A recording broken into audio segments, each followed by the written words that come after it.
If you guys are excited for the 2024-25 NBA season, go on ahead and hit that thumbs up button for me. So far throughout the month of August, our record is 828 likes on one single video. Let's just go on ahead and blow that one out of the water. If you're ready for Boston Celtics basketball, hit that thumbs up button for me.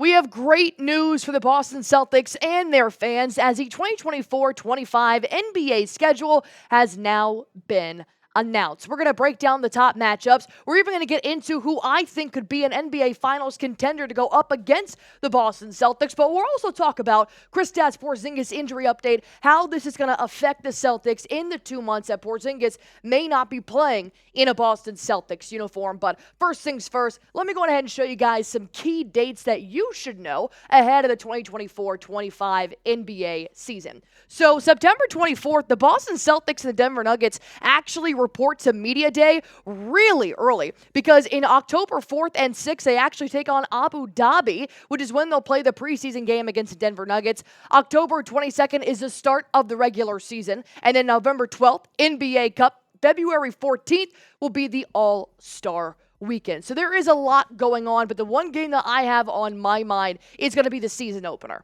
I have been hearing Knicks fans, a.k.a. Marshall Green, comment on how he can't wait to take home the ring ceremony game and beat the Boston Celtics when they unveil Banner 18, but that's not going to happen. Here is your season opener, Tuesday, October 22nd at TD Garden. This is when they get their hardware. This is when they unveil Banner 18. I'm super excited for this game. But I actually do think the first 5 games of the season, they're pretty mild, in my opinion, when it comes to talent around the NBA. Obviously, the New York Knicks, it's going to be a tough opponent. And I'll talk about that a little bit later. But then you go to Washington, not really a lot of talent there, but they did get 2 brand new draft picks and Alex Soar, which is going to be a pretty big, interesting matchup there. But then October 26th, then you go to the Detroit Pistons. So you have the 2 teams with the lowest record in the Eastern Conference last year. Then the Milwaukee Bucks and the Indiana Pacers. That'll be a good ball game. But overall, we've seen what the Milwaukee Bucks can provide. Same thing with the Indiana Pacers.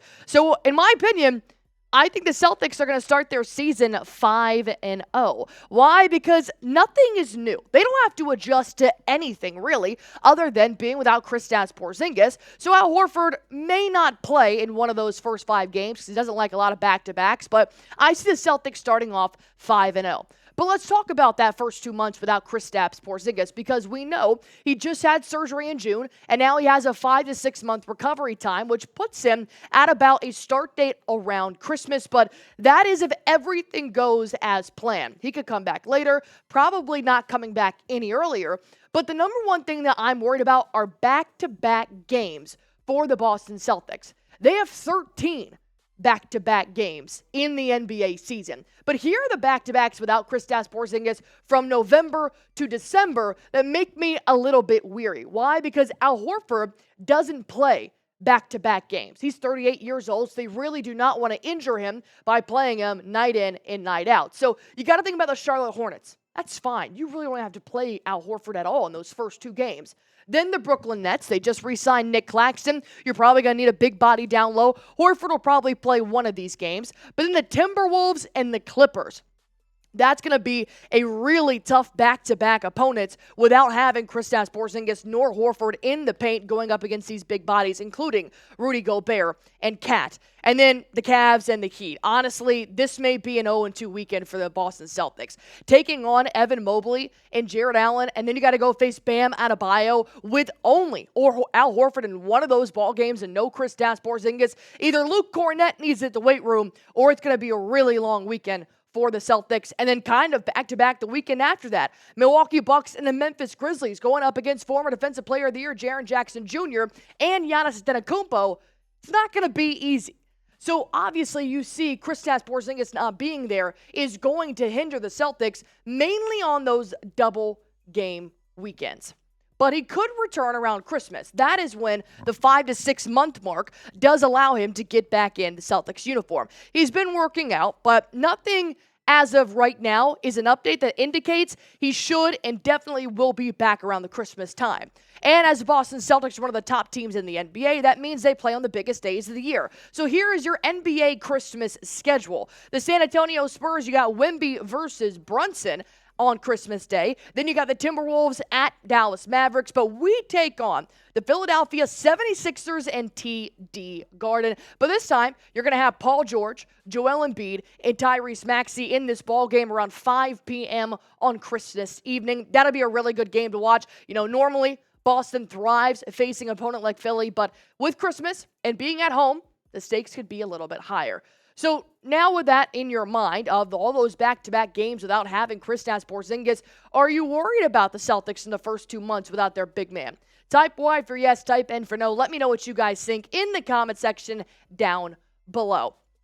I'm going to break down the biggest games of this season and the opponents you guys need to be watching ahead of this upcoming NBA season. But before I jump into that, I want to make sure we give the love to the Olympic winners while we can. This is the actual caricature big head t-shirt that all the winners of Team USA were winning, including Jason Tatum, Derek White, and Drew Holiday. And what I think is super cool is that if you already bought your 2024 NBA champion shirt, the one that those three were wearing, now you can get this other shirt in the same year. I mean, it's been historic for Tatum, White, and Holiday. So if you guys want to commemorate what a year 2024 has been for your Boston Celtics, go on ahead, get your Team USA shirts right now at chatsports.com/Team USA. If you guys don't have good memory, all good. I will comment it under the video. Click on that link. Go grab yourself a shirt at chatsports.com/Team USA.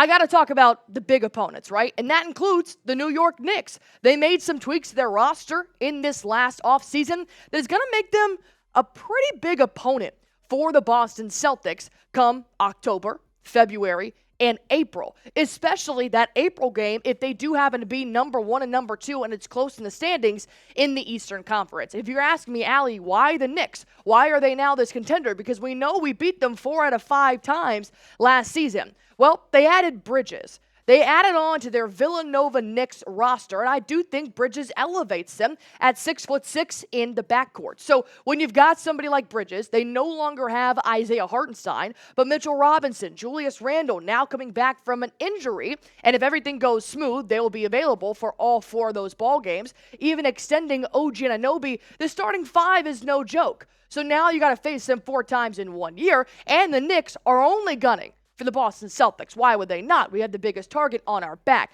So that's the series I am most intrigued to watch, and that's why I'm super excited for them to be our season opener. You're really going to be able to test the waters and see how the Celtics are going to fare against new rosters that tweaked over the offseason while the Celtics remain the same.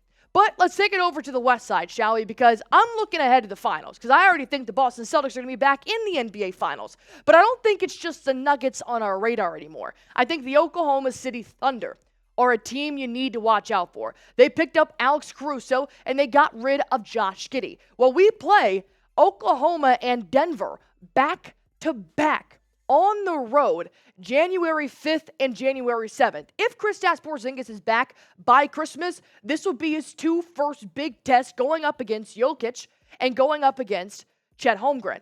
So now that you have those 2 big games, come back down here towards the end of the season, and you've got them again in March. If I had a crystal ball, I would pick one of these 2 teams to be our contenders in the NBA Finals if the Boston Celtics reach that platform once more, which is why these 4 games against these 2 opponents are really, really important, because this may be an NBA Finals preview. So if you guys had to pick one to play in the NBA Finals, who would you rather play? Denver Nuggets, type DEN. Oklahoma City Thunder, type OKC. SGA had a phenomenal year last year, and I think he's only getting better.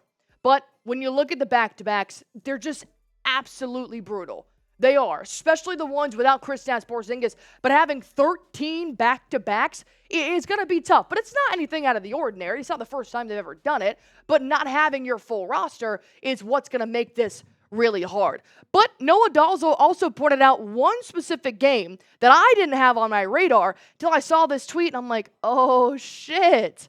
Steve Kerr benched Jason Tatum. Steve Kerr didn't add Jaylen Brown on Team USA's roster. Will this be a revenge game just against Steve Kerr himself when the Celtics host the Warriors on Wednesday, November 6th? And she said, I have a feeling that might be the regular season game the fan base will be the loudest. And I do not disagree with her. But speaking of the home fans, thankfully, in the month of March, the Celtics split 50-50. They are half at home, half away. But that big homestand is huge. You're taking on 4 big opponents, 3 in the Western Conference. You face the Denver Nuggets, you face OKC, possible 2 NBA Finals contenders, Los Angeles Lakers and LeBron James, and the Philadelphia 76ers, all at home within the span of 2 weeks. It's going to be tough to come out of here with 6 wins. Not to mention, right after you play these big 6 teams at home, you have to go on the road, and you still have not an easy light work ahead of you. You've got the Phoenix Suns, the Memphis Grizzlies, who I believe will be contenders once more. Now they'll have Ja Morant back. They'll have Marcus Smart, which will hurt to have to play him in a different uniform. Jaren Jackson Jr., they had a tough year with all the injuries, but I do believe the Kings now having DeMar DeRozan could also be an interesting matchup on the West Coast. And not to mention, 2 full weeks on the road. That will be tough. We spent 4 days in Atlanta last year and dropped 2 games like that. It's going to be mentally tough and physically tough with all that West Coast traveling and not being home for 2 weeks. But the beauty is, in April, they have 7 games, and they will be home for 5 of them before they have to start their NBA playoffs journey once more. So I'm glad that they get a little time at home before they have to start going east to west for all of these NBA playoff games. And Boston has 26 national televised games, TNT, ESPN, ABC, the whole works, which is actually the 3rd most in the NBA behind the Warriors and behind the Lakers. They also have 8 games on NBA TV. So it's no secret everybody wants to watch the Boston Celtics. But nonetheless, we will be live for every game right here on Celtics Today by Chat Sports. Guys, the season is almost here, and now that you have a full look at the schedule and a couple of parts taken out, go on ahead and let me know how many games will the Boston Celtics win this season. My guess is flat 60. A flat 60-win season. Give it to me, but let me know how you guys feel in the comment section down below.